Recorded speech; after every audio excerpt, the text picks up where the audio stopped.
Hi guys, welcome back to the channel. Let's start with a new video for your class 10th artificial intelligence. तो description में तुम्हें हमारी website की link मिल जाएगी। इधर जैसे ही तुम सिलेबस पर क्लिक करोगे तुम्हारा ऑफिशियल सिलेबस खुल जाएगा फॉर योर सेशन 2026-27। आज की वीडियो में हमारे पार्ट ए का यूनिट 4 कवर कर रहे होंगे, दैट इज एंटरप्रेन्योरियल स्किल्स। तो यार ये सारे टॉपिक्स इस वीडियो में कवर हो रहे होंगे। So let's start with our very first introduction, entrepreneurship.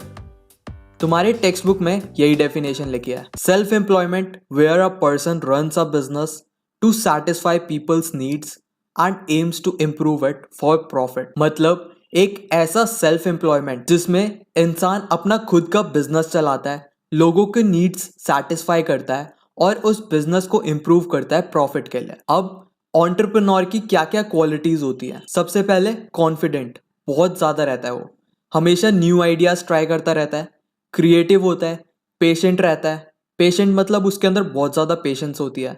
वो रिस्पॉन्सिबल होता है, अगर तुमसे भी कुछ गलती हो जाए तो वो उसकी रिस्पॉन्सिबिलिटी भी खुद ले सकते हो। यार ये जो तुम्हारी एम्प्लॉयमेंट है वो दो तरीके की होती है, एक होती है वेज, एक होती है सेल्फ। वेज एम्प्लॉयमेंट जहाँ आप किसी ऑर्गेनाइजेशन के लिए या फिर किसी पर्सन के लिए काम करते हो और आपको उसके बदले सैलरी मिलती है। जैसे तुम्हारे डैड अगर जॉब जाते हैं तो वो उनकी एम्प्लॉयमेंट किस टाइप की है? वेज टाइप की। वर्क फॉर एन ऑर्गेनाइजेशन और person and paid for work. Self employment जैसे तुम्हारा खुद का बिजनेस है, जहां आप खुद का बिजनेस स्टार्ट करते हो ताकि लोगों की नीड्स पूरी हो सके। इसके बाद तुम्हारी बुक में जो नेक्स्ट टॉपिक गिवन है is roles of an entrepreneur. एक एंटरप्रेन्योर क्या क्या करता है? सबसे पहले फुलफिल कस्टमर नीड्स। कस्टमर की जितनी भी नीड्स होती है उन्हें फुलफिल करता है, रादर देन कोई मटेरियल आया इंपोर्ट होके वो भी दूसरी कंट्री से। ये सोसाइटी को हेल्प करते हैं, कैसे? जॉब क्रिएट कर कर। अगर तुमने कोई बिजनेस खोला है तो उस बिजनेस को चलाने के लिए तुम्हें बंदों की नीड होगी और उन बंदों को तुम हायर करोगे, सैलरी दोगे, तो इन कामों से तुम सोसाइटी की भी हेल्प करोगे। फोर्थ हो गया it creates jobs, shares wealth.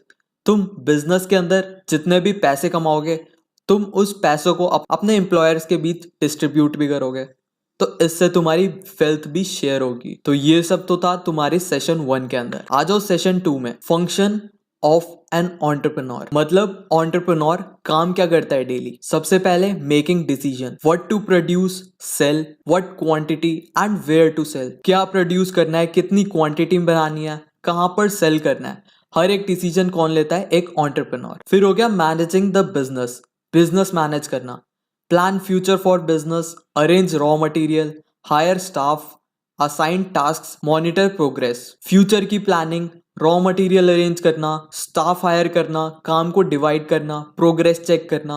हर एक काम कौन करता है? एक एंटरप्रेन्योर। थर्ड हो गया डिवाइडिंग इनकम, इनकम को डिवाइड करना, जो पैसा आता है उसको रॉ मटेरियल्स, सैलरीज, रेंट्स और बिजनेस के दूसरे एक्सपेंसेस में स्पेंड करना। फोर्थ हो गया टेकिंग रिस्क।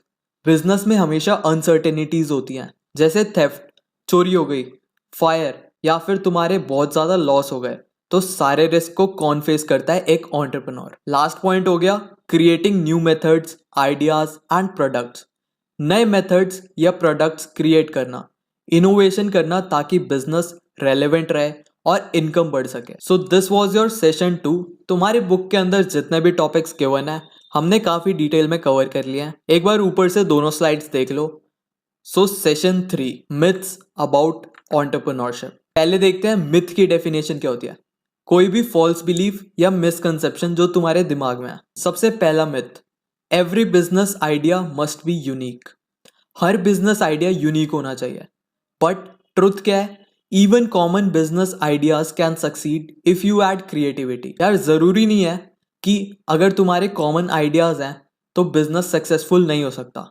जैसे जोमैटो है बट स्विगी भी है, तो दोनों आपस में कॉम्पिटिटर है, एक ही काम कर रहे हैं बट दोनों का बिजनेस अच्छा चल रहा है। Second myth, you need a lot of money to start a business. Business start करने के लिए तुम्हें बहुत ज्यादा पैसे चाहिए, but the truth is capital is important but businesses can start small. Capital मतलब मनी जरूरी है, बट बिजनेसेस छोटे लेवल से भी स्टार्ट हो सकते हैं। तुम्हें कभी टाइम मिले तो BTW, बिट्टू टिक्की वाला इसकी एक बार जाके हिस्ट्री पढ़ना। इसने एक कार्ड से स्टार्ट करा था और आज देखो इसके बहुत बड़े बड़े होटल्स खुल चुके हैं across all over India. Myth number 3, only big businesses count as entrepreneurship. यार सिर्फ बड़े बिजनेस ही एंटरप्रेन्योरशिप होते हैं, but the truth is no business is big or small. कोई भी बिजनेस बड़ा या छोटा नहीं होता अगर तुम्हारे जेब में पैसे आ रहे हैं। Myth number 4, entrepreneurs are born not made. Entrepreneur born होते हैं, बनाए नहीं जा सकते। But the truth is entrepreneurial activities या फिर क्वालिटीज कोई भी सीख सकता है और प्रैक्टिस करके एक अच्छा खासा बिजनेस स्टैब्लिश कर सकता है। तो दिस वाज योर सेशन 3। और नेक्स्ट टॉपिक पे जंप करते हैं, that is session 4, stages in entrepreneurial career. अब एंटरप्रेन्योरियल करियर के अंदर क्या क्या स्टेजेस होते हैं। सबसे पहले स्टार्ट द बिजनेस, तुम बिजनेस लाइन में घुसो तो। सेकंड हो गया survive, face competition but stay in market, अपने कॉम्पिटिटर्स को फेस करना और मार्केट में अपना सर्वाइवल रखना। थर्ड स्टेप हो गया ग्रो, अपने बिजनेस को एक्सपैंड करना जितना पॉसिबल हो सके। तो यार एंटरप्रेन्योर्स ना सिर्फ अपने लिए जॉब क्रिएट करते हैं बल्कि दूसरों के लिए भी अपॉर्चुनिटीज क्रिएट करते हैं। तो एंटरप्रेन्योरशिप को हम क्या क्या बोल सकते हैं, किसी चीज में रिस्क लेना फिर साथ में एफर्ट लगाना। इससे होगा क्या, तुम्हारी ग्रोथ होगी, तुम्हें इंडिपेंडेंस मिल जाएगी। तो यार रिस्क और एफर्ट का रिवॉर्ड क्या होता है, ग्रोथ और इंडिपेंडेंस। और याद रखना एंटरप्रेन्योरशिप बड़ा पैसा या बड़ा आइडिया से नहीं होता, ये सब होता है तुम्हारे माइंडसेट से, परसिस्टेंस से और लर्निंग से। तो यार तुम सब भी एंटरप्रेन्योरशिप सीख के एक दिन सक्सेसफुल एंटरप्रेन्योर बन सकते हो। सो कंक्लूजन यही है, entrepreneurship is not about big money, big ideas, or being born talented. It's about mindset, persistence, and learning.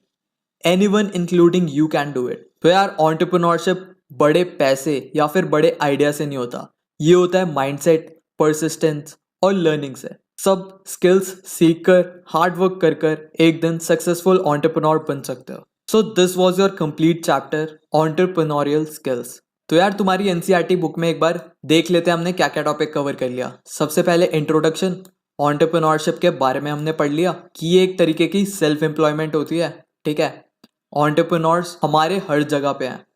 वो क्या क्या होते हैं, कॉन्फिडेंट होते हैं, न्यू आइडियाज ट्राई करते रहते हैं, क्रिएटिव होते हैं, रिस्पॉन्सिबिलिटी लेते हैं, डिसीजन भी लेते हैं, वो बहुत हार्ड वर्किंग होते हैं, कभी गिव अप नहीं करते। ये सब हमने यूनिट 1 में देख लिया था। उसके बाद देखो सेशन 1 में क्या क्या है। इधर भी सेल्फ एम्प्लॉयमेंट की डेफिनेशन गिवन है जो हमने कर लिया था। Self employed people are those who start businesses to satisfy the needs of people. ठीक है, फिर इन्होंने एक एग्जांपल लिया है। उसके बाद तुम्हारे बिजनेस क्या क्या करता है या फिर एंटरप्रेन्योर जब बिजनेस स्टार्ट करता है उससे डायरेक्ट या इनडायरेक्ट क्या क्या होता है। सबसे पहले कस्टमर की नीड फुलफिल हो जाती है, लोकल मटेरियल यूज करता है, ये मैंने बता दिया था। सोसाइटी की हेल्प हो जाती है डायरेक्टली या इनडायरेक्टली। फिर जॉब्स भी क्रिएट होती है साथ ही साथ। जो तुमने बिजनेस में प्रॉफिट कमाया है उसको भी तुम शेयर करते हो लोगों के बीच। अगर जितना ज्यादा कंपटीशन रहता है उतने लोअर प्राइसेस रहते हैं। मान लो लेट्स से कपड़े की शॉप है, उसी के सामने एक और कपड़े की शॉप खुल गई, तो दोनों में कंपटीशन होगा। जिसके प्राइसेस कम होंगे और क्वालिटी अच्छी होगी लोग वहीं जाना प्रेफर करेंगे, तो कंपटीशन से प्राइस भी कम होता है। फिर एक ज्वेलरी शॉप का तुम्हें एग्जांपल दिया है, पढ़ लेना। तो ये तो था तुम्हारा पूरा यूनिट 1। इसके अंदर कुछ एमसीक्यू गिवन है, कर लेना। फिर आ जाओ यूनिट 2 पे, क्वालिटीज और functions of an entrepreneur. Entrepreneur के अंदर क्या क्या क्वालिटीज होनी चाहिए। तो यार ये एक्टिविटीज गिवन है। देखो, डिसीजन लेना आना चाहिए, बिजनेस मैनेज करना आना चाहिए, इनकम डिवाइड करनी आनी चाहिए, वो रिस्क टेकिंग हो, नए आइडियाज, मेथड्स और प्रोडक्ट क्रिएट कर पाए।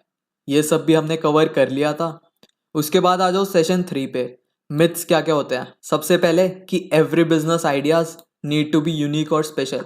इसमें हमने जोमेटो और स्विगी का एग्जांपल लेके देख लिया था। फिर दूसरा है कि बिजनेस स्टार्ट करने के लिए तुम्हें बहुत पैसे चाहिए, बट ऐसा नहीं है, तुम एक छोटे से कार्ड से भी बिजनेस स्टार्ट कर सकते हो। थर्ड मिसकंसेप्शन, किसी के पास कोई बहुत बड़ा बिजनेस है तभी वो एंटरप्रेन्योर कहलाता है, बट ऐसा नहीं है। बिजनेस छोटा हो या स्मॉल हो, उसमें अगर तुम मेन इंसान हो जिसने स्टैब्लिश करा है, तुम अपने आप को एंटरप्रेन्योर बोल सकते हो। मिसकंसेप्शन 4 कि एंटरप्रेन्योर्स बॉर्न होते हैं, बने नहीं जा सकते। मान लो कोई टैलेंटेड बॉर्न भी होता है, बट हार्ड वर्क कर कर तुम टैलेंट को बीट कर सकते हो। तो ये तो थे सारे मिसकंसेप्शन। इसके बाद कुछ एक्टिविटीज गिवन है, पढ़ लेना। फिर सेशन 4 पे आ जाओ, entrepreneurship as a career option.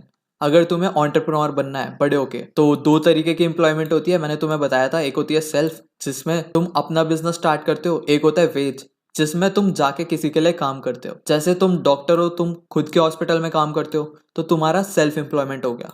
But अगर तुम कोई जॉब करते हो तो वो कौन सी एम्प्लॉयमेंट हो गई? Veg employment. तो यार एंटरप्रेन्योरशिप के 3 स्टेप मैंने बता दिए थे। सबसे पहले एंटर, बिजनेस में एंटर करो। उसके बाद सरवाइव करना सीखो, अपने कॉम्पिटिटर से compete करो और मार्केट में सरवाइव करो। फिर तुमने एक बार अपनी स्पेस बना ली मार्केट के अंदर, उसके बाद नए नए आइडियाज सोचो कि कैसे तुम ग्रो कर सकते। तो ये थी तुम्हारी यूनिट 4। इसके बाद तुम्हारे कुछ एक्टिविटी और एक्सरसाइज के बना है, और फिर ये MCQ कर लेना, easy peasy. So this was your whole complete chapter. Thank you and see you in the next video.